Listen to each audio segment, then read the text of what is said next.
Hello সবাইকে, good morning. সবাই কেমন আছেন? আশা করি সবাই অনেক ভালো আছেন। আমিও অনেক ভালো আছি। মনে মনে ভাবতে পারেন আপনারা ভিডিওগুলো এত লেটলি আমি দেই, কিন্তু কি হয়েছে জানো তো, একটু সময়ের অভাব।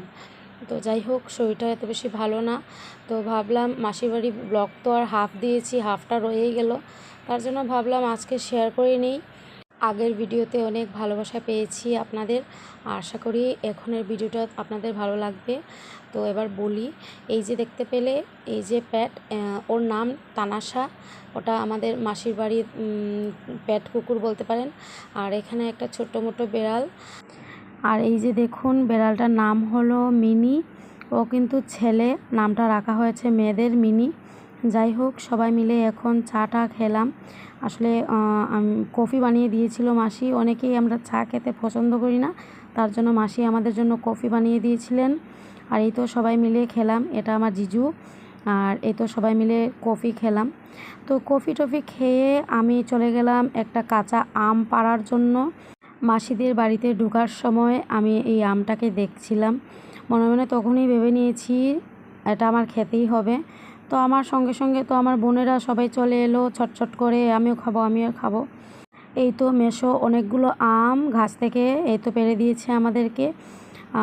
এই যে দেখো, আমার টুকরো টুকরো করে খেতে অনেক ভালো লাগে, তার জন্য আমি টুকরো টুকরো করে নিয়েছি। আর আমার ছোটো বোন আমার জন্য আম পান্না বানিয়েছে, অনেক টেস্টি, কি বলবো। এটা জানি না রেসিপিটা কীভাবে ও বানিয়েছে, কিন্তু অনেক টেস্টি হয়েছে। আমি তো ওকে খেতেই দিচ্ছিলাম না, শুধু আমিই খাচ্ছিলাম।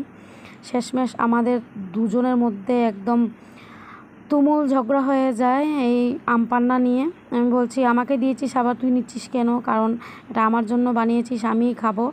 যাই হোক, বেশি খেলে কিন্তু পেট খারাপ হবে, তো বেশি খেলাম না, একটুই খেয়ে দিয়ে দিলাম। আর এখানে দেখো, সবাই বিছানার উপরে উঠে গেছে, কারণ তানাশাকে দেখে সবাই ভয় পাচ্ছিল। আমি পাশের রুমে চলে এসেছি এই বেড়ালটার কাছে। বেড়ালটা ফাইনালি ঘুম থেকে উঠে গেছে। দেখুন কি সুন্দর দেখতে, একদম সাদা, একদম সুন্দর পরিষ্কার পরিচ্ছন্ন বেড়াল। অনেক সময় আমরা বেড়ালকে নিয়ে খেলাধুলা করছিলাম। আর বেড়ালটা অনেক শান্ত, দেখতেই মানে দেখলেই বুঝতে পারবেন। দেখুন, অনেক শান্ত বেড়াল, অনেক কিউট।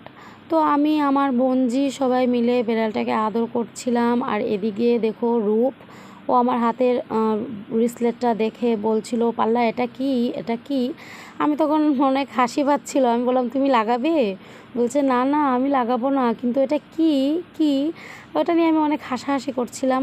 গল্প টল্প শেষ করে তো দুপুরের খাবার খেয়ে নিলাম মাসির বাড়িতে।